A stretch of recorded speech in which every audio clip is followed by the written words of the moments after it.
feche os olhos. Imagine que você acorda rico em qualquer era. No Egito Antigo, com ouro empilhado sob uma pedra. Na Roma Imperial, com moedas tintilhando num cofre. Na Idade Média, senhor de terras e servos. Na Era Dourada, retratado em jornais. Hoje, com saldos que brilham numa tela. Agora abra os olhos. Em todas essas cenas, há alguém olhando para a sua riqueza.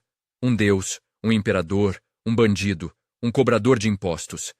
E se eu dissesse que existe uma coisa, uma tecnologia, que pode tornar essa riqueza menos visível, mais móvel, mais sua, e que isso faz governos ao redor do mundo respirar fundo de preocupação? Há um rumor, uma hipótese, um segredo, estimado em algo como os 1 trilhão. Vamos descobrir o que isso significa. E por que, se for verdade, assusta quem manda. Antes de seguir, se essa investigação te interessa, curta este vídeo e se inscreva. Fica comigo até o fim que eu prometo clareza, não sensacionalismo. Vá comigo numa viagem rápida pelo tempo. Cenário 1. O Egito. Você é um escriba diante do faraó. A riqueza é visível. Ouro nos colares, monumentos nos desertos. Quem controla a pedra controla a lembrança. O rei manda arriscar nomes, confiscar túmulos, decidir quem existe nos registros. Riqueza pública, riqueza privada. O poder decide o que fica e o que some. Fast forward. Você é senador em Roma, jantando entre togas e condecorações. O império coleta impostos, executa confisco quando acha necessário, e a visibilidade da riqueza é quase uma arma política. Sua casa pode ser mapeada, suas terras tomadas com uma palavra. O Estado administra o que vê. Salte para a Idade Média.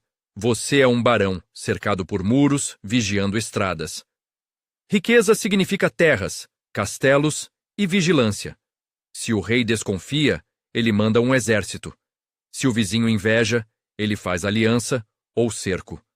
Riqueza pesada, imóvel, facilmente localizada. Vulnerável. Era Dourada, século XIX. Um magnata posa para o fotógrafo. A imprensa revela fortuna, a cidade conhece seu nome, a sociedade pressiona, tributa, constrói narrativas.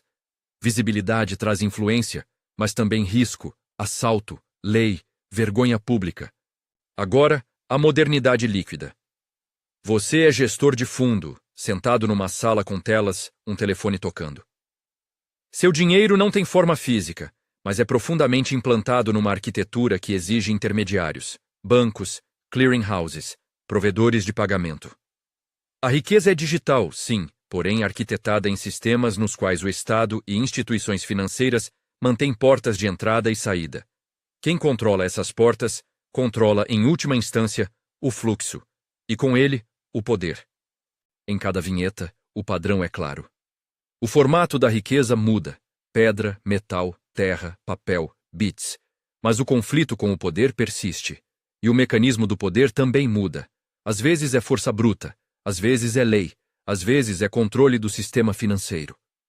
O que nunca muda é o desejo do Estado de saber, de tributar e, quando necessário, de restringir movimentos que ameacem sua autoridade. E aqui vem o pivô. O que acontece quando o valor consegue ser ao mesmo tempo móvel, portátil e controlado por uma única pessoa, sem depender de um intermediário visível? É aí que entra o Bitcoin, não como um personagem místico, mas como uma arquitetura com propriedades técnicas que, juntas, alteram as regras do jogo. Vamos simplificar sem perder a precisão. Pense em Bitcoin como um livro-razão público e distribuído, um ledger que qualquer um pode consultar e que ninguém pode alterar retroativamente. Essa característica é a imutabilidade. Uma vez registrada, uma transação não some. Mas imutabilidade não é sinônimo de perfeição. Significa que a história de onde o valor veio e para onde foi fica ali, pública e permanente. Agora as chaves. Quando falamos que alguém possui Bitcoin, isso na prática significa que essa pessoa controla uma chave privada, uma sequência de dados que permite provar propriedade e mover valor. Se você tem a chave, você pode gastar. Se não tem, não pode. Essa chave é uma forma de propriedade que não depende de um banco que possa congelar conta ou de um cartório que possa revogar registro. A carteira, wallet, é o instrumento que guarda ou facilita o uso dessa chave. E há dois caminhos principais: custódia própria, self-custody, onde você controla a chave, e custódia por terceiros, exchanges, custodians, onde outra entidade guarda a chave para você. On-chain versus off-chain.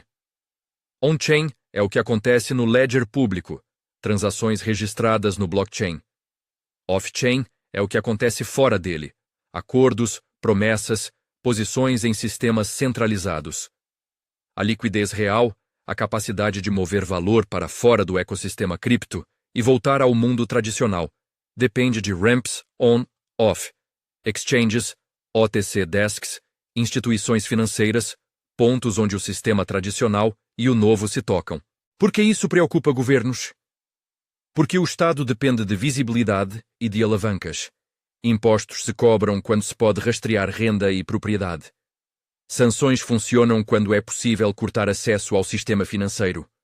Políticas monetárias operam quando a maior parte do dinheiro circula em sistemas sob controle estatal. Se uma parcela significativa de riqueza puder existir sob propriedade privada controlada por chaves, sem intermediários que obedeçam ordens estatais, então parte do poder estatal enfraquece. Aqui entramos no segredo de os 1 trilhão. Repare, eu digo segredo e digo estimativa. Não estou afirmando um fato absoluto, apresento hipóteses plausíveis e números que circulam como pontos de referência no mercado. O que os 1 trilhão poderia representar? Há pelo menos 4 interpretações úteis, cada uma com evidências possíveis e lacunas claras. Primeira interpretação. É uma ordem de grandeza do valor de mercado agregado de ativos cripto que se encontra, em termos relativos, fora do alcance fácil do sistema financeiro tradicional. Dependendo de como se mede, capitalização de mercado versus liquidez efetiva, o número pode variar. Fontes como CoinMarketCap ou CoinGecko oferecem estimativas de capitalização de mercado para o universo cripto, mas capitalização não é sinônimo de riqueza movimentável. Liquidez, concentração de holdings e atividade on-chain importam mais para avaliar real influência. Segunda interpretação.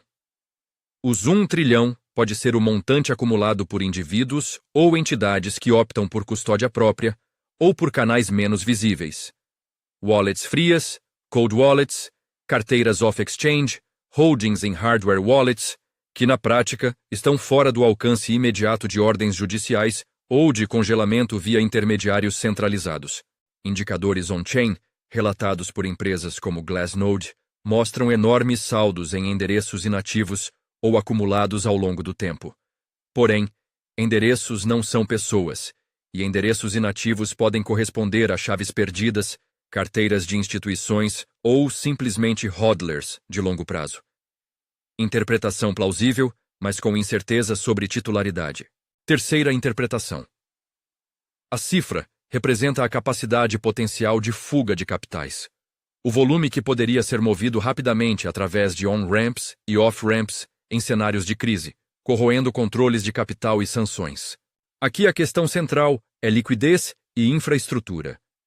Quanto valor consegue cruzar fronteiras com rapidez diante de tentativas estatais de bloqueio? Exchanges centralizadas, OTC desks e serviços de custódia dão respostas variadas, e sua cooperação com reguladores é diversa. Chainalysis e relatórios de mercado trazem dados sobre fluxos, mas medir a capacidade de fuga exige estimativas sobre o comportamento humano em crise, não apenas números estáticos. Quarta interpretação. Os 1 trilhão poderia ser parte de reservas ocultas, de indivíduos ultra-ricos, de corporações que mantêm posições não divulgadas publicamente, ou até de estados ou atores estatais experimentando com cripto como proteção. Aqui a evidência tende a ser fragmentária. Podemos citar declarações públicas de algumas empresas que divulgaram holdings, processos de ETFs que tornaram certas posições visíveis e relatórios institucionais que documentam hodlings. Mas inventariar reservas não declaradas exige investigação jornalística e acesso a registros que muitas vezes não existem publicamente. Assim, seria uma hipótese que exige verificação. Para cada interpretação, o que seria necessário para comprovar ou refutar a hipótese?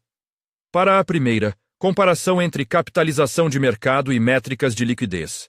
Fonte: CoinMarketCap, CoinGecko. Para a segunda, análise on-chain de endereços com grandes saldos e perfil de atividade. Fonte: Glassnode, Chainalysis. Combinada com investigação que conecte endereços a entidades conhecidas. Para a terceira, estudos sobre capacidade de on-off ramps e tempos de liquidação sob stress, dados que exchanges e desks OTC controlam e que órgãos reguladores poderiam solicitar. Para a quarta, buscas por declarações públicas, filings regulatórios, EMs, 10K, relatórios de holdings e investigação financeira tradicional. Em todos os casos, o passo crítico é não converter um número bruto em conclusão política sem distinguir propriedade, controlabilidade e liquidez. Agora uma questão prática e urgente. Onde o Bitcoin é vulnerável e onde ele é realmente problemático para governos? Vulnerabilidades. Grande parte do ecossistema ainda passa pelas mãos de intermediários, exchanges centralizadas, custodians, processadores, que obedecem regulamentos, podem ser obrigados a cumprir KYC/AML e podem ter contas congeladas. Esses pontos de contato são alavancas poderosas para autoridades. Além disso, volatilidade e problemas de escalabilidade limitam o uso do Bitcoin como substituto simples para a moeda cotidiana. Mas a ameaça política vem da combinação de atributos: portabilidade, escassez programada, fornecimento limitado a 21 milhões e a possibilidade, em caso de custódia própria, de propriedade efetivamente fora do alcance imediato de ordens estatais. Por isso vemos reações políticas coerentes, legislações que visam exchanges e provedores de serviço, regras de identificação, KYC, pressão internacional por standards, FATF, e movimentos no sentido de criarmos alternativas centralizadas digitais controladas pelos estados, as chamadas CBDCs, que, ironicamente, buscam restaurar controle que criptos descentralizados desafiam. Observem exemplos reais e citáveis. Autoridades emitiram orientações e regras que aumentaram supervisão sobre provedores de serviços de cripto. Ver diretrizes do GAF, FATF para VASPs. Alguns países optaram por proibições parciais de exchanges e mineração, e outros aceleram projetos de moeda digital do Banco Central. PIS tem publicado estudos sobre CBDCs. Sanções também ganharam uma nova dimensão. Agências como o Departamento do Tesouro norte-americano usam ferramentas de compliance para exigir rastreabilidade e parcerias com empresas de análise on-chain. Relatórios da Chainalysis documentam como fluxos ilícitos podem ser monitorados e bloqueados. Isso tudo é reativo e lógico. Se você não pode impedir a tecnologia, você regula as portas que empregam essa tecnologia. Então, por que o medo é real? Porque o Estado não teme necessariamente tecnologia em si. Teme perda de mecanismos de coerção e arrecadação. Se grandes parcelas de riqueza puderem ser mantidas e movidas sem depender de intermediários controláveis, tributar e sancionar se torna mais difícil. Se a posse de riqueza puder ser comprovada por uma sequência de bits em posse privada e não por um registro central, a capacidade de coercibilidade estatal diminui. Não desaparece, muda de forma. E mudança de forma, para o poder, é risco. Mas é preciso manter equilíbrio intelectual, não transformar esse medo em uma narrativa conspiratória. Governos têm respondido com ferramentas legítimas de política pública. Há boas razões para exigir transparência quando ativos são usados para lavagem, financiamento ilícito ou evasão fiscal. Reguladores também visam proteger consumidores em mercados voláteis. Assim, parte da reação é normatizar riscos, não apenas sufocar concorrentes. Consideremos cenários plausíveis para o futuro próximo. Cenário A: regulação intensa sobre on-off ramps e exchanges, com compliance global mais coordenado. Resultado: a capacidade de mover grandes somas rapidamente via canais regulamentados fica mais limitada, tornando os 1 trilhão menos imediatamente fungível.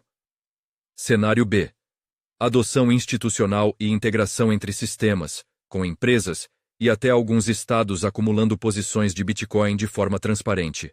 Resultado: o ativo se legitima, mas também cria pontos de concentração e novos vetores de ação regulatória.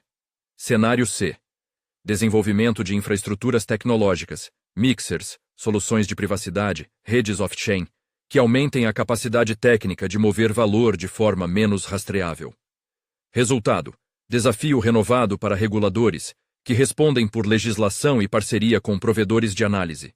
Em todos os cenários, o que muda é o equilíbrio entre visibilidade, controle e liberdade individual.